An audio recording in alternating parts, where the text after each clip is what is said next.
Hello, everyone. This is Neeta Aneja, and I'm the founder of Trends Literature Series. Thank you, Anuradha, for being with us on our 158th episode under Trends Literature Series with your most interesting book, Aunties of Vasant Kunj. The title itself tells you what's coming. So, what a wonderful, witty book, I must say. So, welcome. Thank you. Thank you so much. Since you're coming on our platform for the first time, I'll really request you to talk about yourself. Tell us what you do. I know you're the professor. You are also a playwright.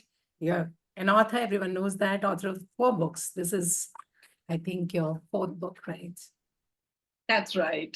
That's right. Yes, please. So yes, I like to introduce myself as a professor, novelist, and playwright. Basically, I suppose a writer and a teacher in that order. Yeah. I have been teaching in Zakir Hussain College, Zakir Hussain Delhi College of Delhi University for a very long time. And I've been writing for a very long time. And I also experiment with the different kinds of writings, as you can see. I started out by writing poetry as a child. And it wasn't good poetry at all. And then I graduated to fiction. And that's where I felt most comfortable. Then I got together with my partner, who's a theater director, and found myself helping out a whole lot.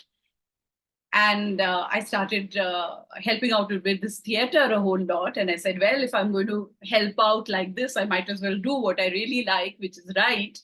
So then I also started writing plays. And I directed a play as well. So, to do different things, to, constantly reinvent myself. I think that's what I'm about. Yes. That makes a very, very interesting package, like your book, I must say. So I must tell everyone that it is a witty book, story of Dini, Shailaja, and Mrs. Gandhi put together. So how did you really so wittingly put them all together, and definitely a very unput downable book, Aunties of Vasant Kunj. There have been many readers on my platform who've got back to me saying, oh, I'm sure it's going to make a very interesting conversation with Aunties of Vasant Kunj. So how did you perhaps think about naming this book as Aunties of Vasant Kunj, and perhaps did you ever wanted to name it something else, or do you think it had to be Aunties of Vasant Kunj, nothing else? Okay. So I'll answer the questions one by one. Yeah. Put them all together, I think. Yes. With the last one first, which is that it wasn't always called Aunties of Vasant Kunj. I had a working title. All right. And I grew tired of my working title, so I won't share it here. It was a long title, and I got a little, I said, well, this is a mouthful, and then just thinking about it, it came as a flash, really. I said, actually, these are Aunties of Vasant Kunj. I hadn't finished the novel. I was almost, towards the end when this title came to me. And then I was completely happy with the novel, I was satisfied that, well, yes, now it's working. Now Aunties are working, and now, the novel is working because of Aunties. How did I think of Aunties, Neeta? It's like, I didn't know that at the time when I was writing the book, but thinking back, I feel that I was called auntie for the first time when I was in my 30s or something, like most women. Some say even earlier, they got to be called aunties even earlier. But I was around 35 or something when I, somebody just as a matter of course, called me auntie. And I was startled. I said, auntie, me? Uh, and I think the novel started to brew from that, the shock of the first hailing, somebody's calling me auntie. I suppose aunties to me, it's a term that kind of says that, well, youth is sort of saying goodbye, and life is now serious business. If one has been putting off certain decisions, now do it now. So I suppose my characters, the three characters, Dini, Shailaja, and Mrs. Gandhi, they are all at that age where, you know, uh, the earlier decisions, their effects, they are beginning to see their effects. And now, they know that either they have to reinvent themselves, or accept the repercussions of the decisions made long ago. So it's serious business. So in a sense, this novel is coming about when three women uh, find each other in close proximity with each other in Vasant Kunj. And they are at a point, at this, I call it auntie point, that they are at this auntie point in life where, life is serious business. Yes, there's better be serious now and then. In fact, the Yeah. other day we are in Faridabad, so I was talking to a friend of mine and said, we're talking like typical aunties of Faridabad. So the it is catching on. Yes. I've got these suggestions that, you could have been aunties of some place in, Mumbai, for instance, and etc., etc. So yes, yeah.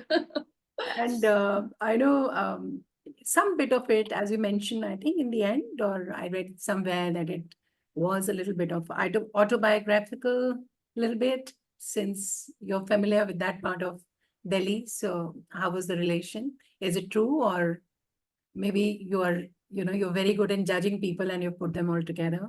How's that been? Yes. Yeah, it's a very insightful question. Thank you for it. Uh, so, the autobiographical element, I would say that, I say it in the novel that perhaps all novels are autobiographical. Somewhere, And I'm sure. I suppose one's life is such a rich resource for fiction. Mm. And but for this novel, I would say that yes, it is more autobiographical than my other novels. Yeah. Yes, I have been staying in Vasant Kunj for the last 22 years, and uh, these three characters, I have been asked this, which one is you, So, my answer is all of them are me. Okay. Some part of all of them. Yeah. Okay. Yes, the different selves, as it were. Um, and I'm fascinated by lives very, very different from mine. So yes, I meet women who lead very different lives. I was just thinking that, recently I met a Scottish woman who, swims in ice cold water. They dig a hole in the snow, and this is a sort of a sport. It chilled me to the bones just thinking of it. But you swim in that icy cold water, and I was fascinated. I was fascinated by that experience, and I wanted to feel it, and I wanted to, sort of imaginatively. I won't do the same, like dig a hole or whatever, but just imaginatively, I wanted to enter that experience. So I think lives very, very different from mine have always had a fascination for me, and it is the desire for those other lives, or if you like, the desire for other women. This is what made me write Aunties of Vasant Kunj, which is located in Vasant Kunj, which is like uh, uh, you know using my experiences, but experiences of so many women around me. Absolutely. I think it's quite a cocktail of all these experiences together. There are so many moments in the book where you really challenge these societal norms. So, what messages were you really, really wanting, besides the wit, besides the humor, besides the seriousness in so many parts in the book? I don't want to divulge the story. I would like my readers to really go through a book. But what message were you really wanting the readers to have through this book? There is always something that you have in mind because this book is a success. I'm sure you're getting very good response to this because of the nature of the book. So, Thank you, Neeta. This means so much. Thank so you. Thank you what for message saying were that. you hoping the readers would take away from these sections where you're talking about these societal norms or challenging those societal norms? I suppose a novel is, in that sense, quite different from an evaluative or a critical work. I mean, I have done some academic critical writing as well. Yeah. So it is different in that sense that I feel that novel writing is really a discovery. It's a process of discovering for as much for the writer as for the reader. There has to be some, light which one did not expect, which suddenly illuminates something that was quite dark earlier. So I suppose in that sense, my discovery, where has it led me? I think it has led me to the infinite possibilities of in one's life, and it is this it also comes out as I write, as I'm a playwright as well and a theater person as well. So it might come in the ways of roles that you equally choose the roles that you want to play in life. There are of course certain things given, but there is infinite choice and infinite possibilities for you.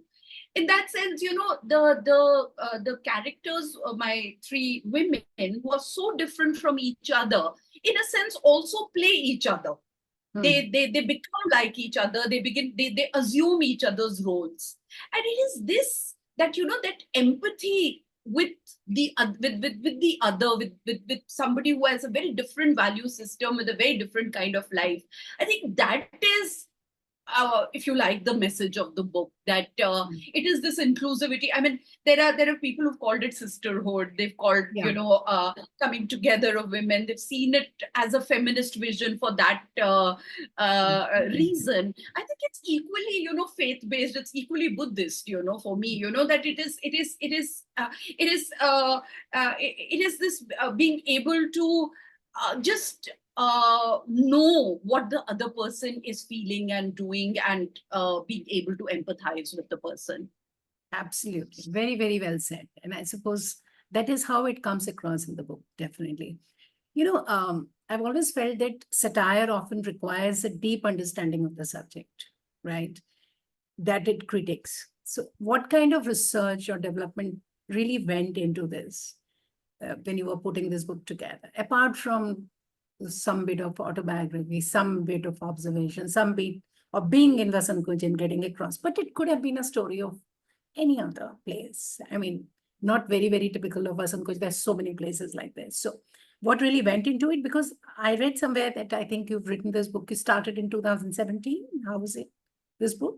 Uh, yeah, I had the first draft by the end of 2018. So yeah, I started in 2017.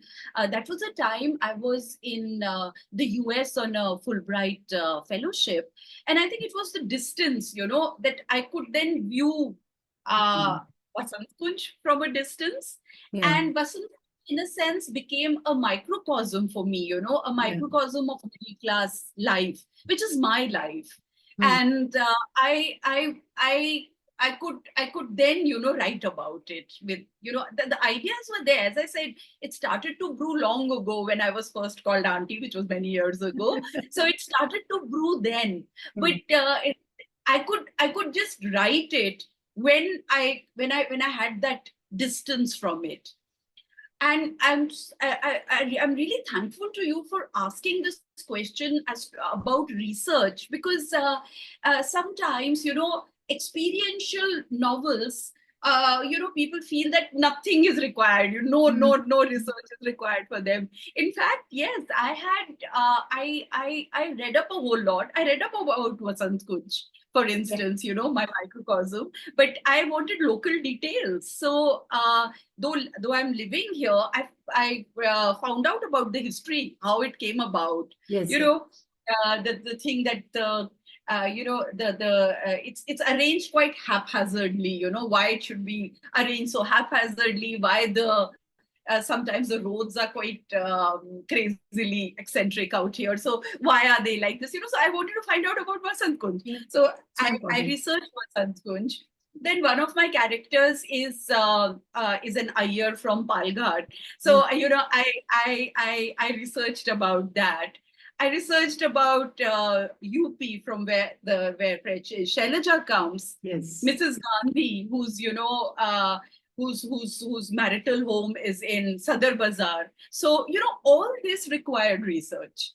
So when, of course, as a novelist, one goes to various sources. It's kind of which also interviews. I interviewed a whole lot of people while writing this book. Yes.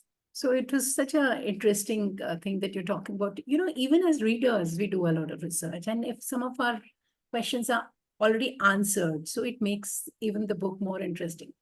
Like today, I had a session on partition. There was a book on partition written by Veera Hirandani, and she's written a book called Night Diary. So there's so much that you can already research in the book.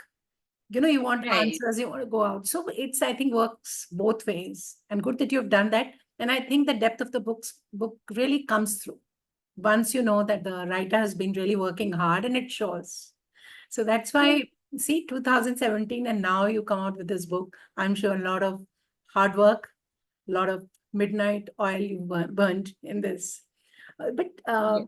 I know, are you, I think, work with a very good social media team, or you yourself have been really putting such interesting posts, which I see and which really attracts you, because the cover of the book is very interesting, along with the posts. So what is the message in this? I mean, how would you like the new writers to gain this part of it? That the way you've been marketing it, the way you've been talking about it, the way the creatives are coming out.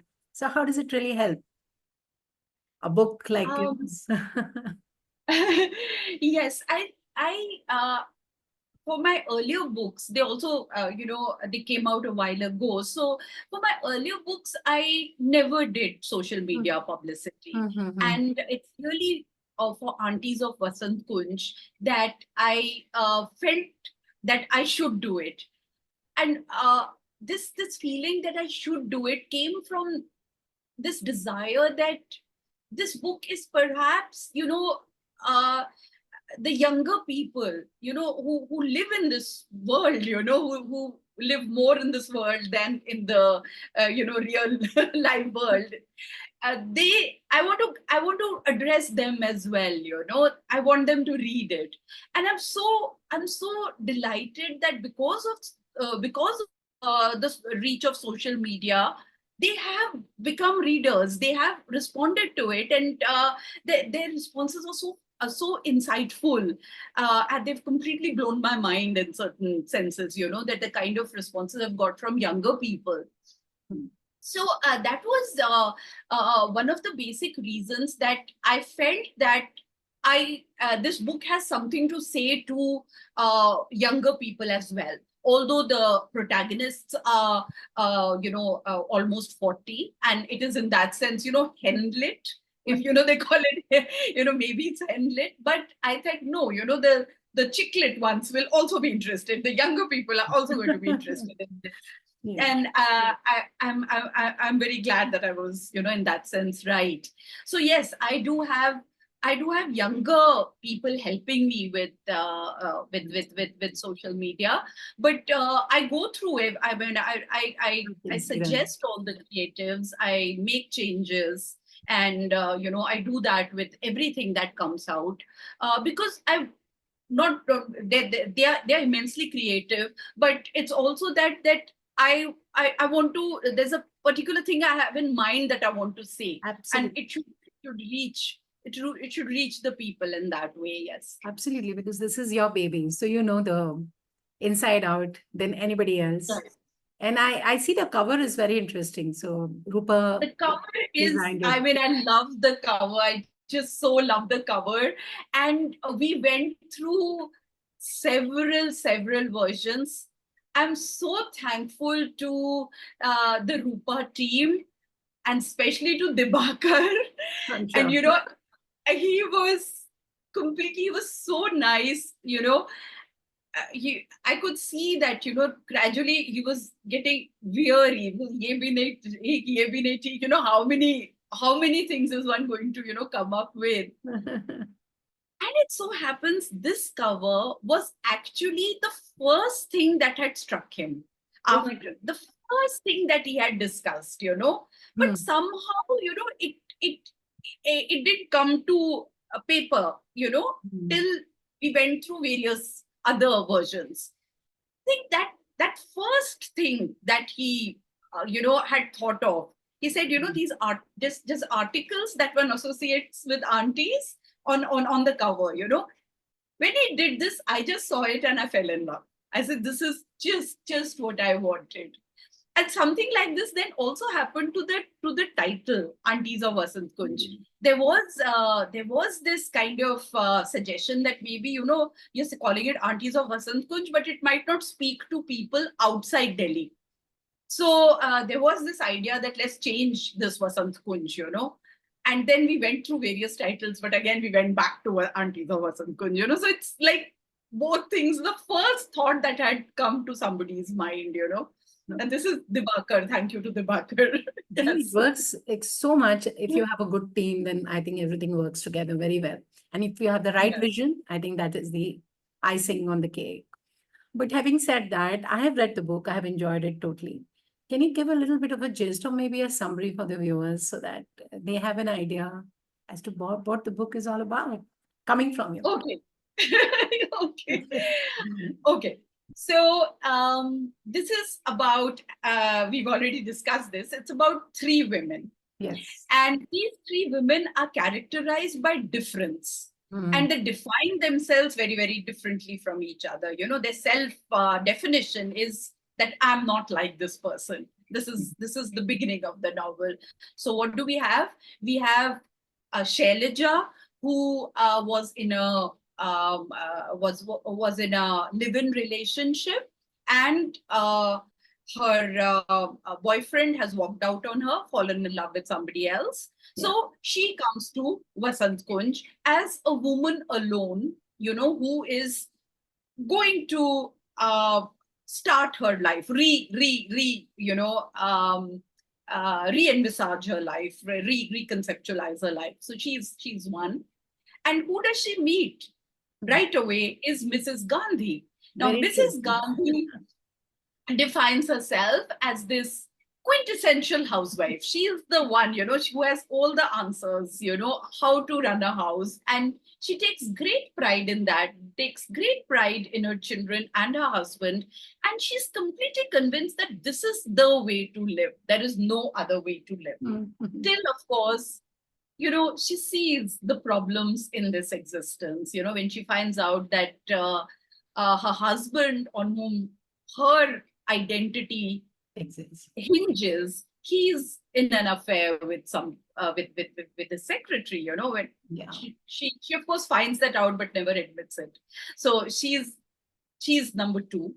And number three is Denicia, or Dini, who's a firebrand activist, you know.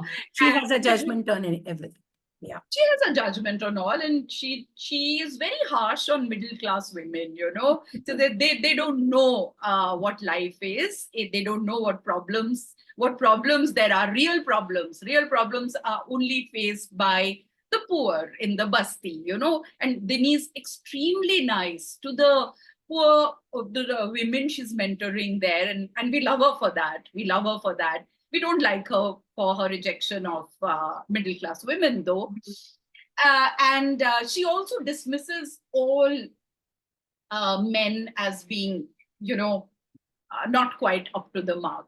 Now, things start to happen in these three lives which compel them to think differently. I already told you that Mrs. Gandhi finds out that she's, her husband's having an affair. Dinny, who's, so judgmental, etc., finds herself falling terribly in love with a man, and a man who is, in social senses, in the social world that she is living in, he is completely unsuitable. He is a grassroots worker, so economically he's at a much lower strata than her. Socially too, he comes from the village. He's, though he's a PhD, he's now, he's gone to JNU, he's got a PhD, but not like, he's not had a middle class life at all. And to add to all that, he is Dalit. And Dinisha is an Iyer. She's an Iyer Brahmin, and her father and her family, they are extremely conservative, extremely traditional, and completely believe in Brahmin superiority. So you have Dini falling in love. You have Shailaja, who's trying to make her life alone as a trying to reconceptualize her life. She finds a lecherous boss who's making life in the college very difficult for her. She's a teacher, she's a lecturer, and she finds that he's just not letting her be, and she makes some very bad choices around that. I won't give out what she does, but she does that. So the crux of the yes. So in a sense, Shailaja has to learn, from Dini. Dini has to learn from Shailaja. They both, find themselves turning to Mrs. Gandhi, who is in certain senses, not somebody who's seen as a person who can teach anything to any woman, because she's just, as she says, just a housewife. But she's the one who uses Buddhism, who can use Buddhism to really refashion her life. Yeah. And you see her changing. Neeta, Mrs. Gandhi was such a surprise to me in the narrative. She was supposed to play a minor role, and she became so central. Absolutely. And the way she tries to coax everyone to join Buddhism, and tries to, she just suddenly becomes this ambassador, basically, and feels that she knows everything and she can make a difference. That conviction which came with confidence was... Yes, and whatever one might feel about the way she's practicing it, maybe she really doesn't understand what she's doing. Too direct. But just the sincerity of her practice is making a change. It's bringing about a transformation. Absolutely. Yeah. And these two, Dini and Shailaja very openly turns to her and, learns from her. And Dini also at a point finds out that how important she is to her, so it's like all of them, and Mrs. Gandhi is seeing a lot in their lives, in Dini's life and in Shailaja's life, that she wants in hers. The sheer freedom that she sees in their lives, which is missing from hers, and she has a desire for that. So it's like, all three find things about each other to include. It's sort of an inclusive kind of vision that I came to, as I discovered at the end. Yeah, yes. Absolutely. And not only the dynamics of the relationship, there is so much more in the book that one doesn't feel like putting it down before finishing it. And I did finish it in one stretch. But after this, after Aunties of Vasant Kunj and the kind of response you've been getting, so what next? I mean, what is your next project going to be about? Or you're already writing it? How's it going to be? Yes, I'm writing it, Neeta, because, I always, life is finite and one has to make the best use of each and every day. My books are very different from each other. All my books are very, very different from each other. My first one, The Higher Education of Geetika Mendiratta, that was a campus novel and one of the earliest in Indian fiction in English. My second one, Idle Love, was a dystopian one projecting into the future. And my third one is based on real life incident, a real life incident that took place in Ajmer. Uh, quite a well-known incident. And now the fourth one, Aunties of Vasant Kunj, we just talked about. The fifth one is coming out to be really different from all the four that have gone before. It is I call it my creative nonfiction, Okay. and it is I'm writing about divorce, and it's not a memoir in that sense, though I have been through divorce, but it is not a memoir in that sense because I'm interviewing people for it, especially men. I Okay. want to, we, in a sense, we do know what divorce I mean, we know more about what women go through in divorce, but I think we also need to find out what men go through because it's related. It's only when we find out what men go through that we can also, make sense of this whole thing of divorce as such, I feel. So I'm interviewing men, more men than women really, and writing about divorce. I've just started, so I don't know what form it will take, but it's a thing I want to explore. Yes, and Definitely. via nonfiction. No, it's always great to have the other side vision, you see. That is there. Yes. But you as an author, have the themes of your book really shaped you as an author? Do you think you're growing with each book, getting more insights? So how the different themes that you've taken up, they have shaped you as an author. And how I would like to have your perspective on that.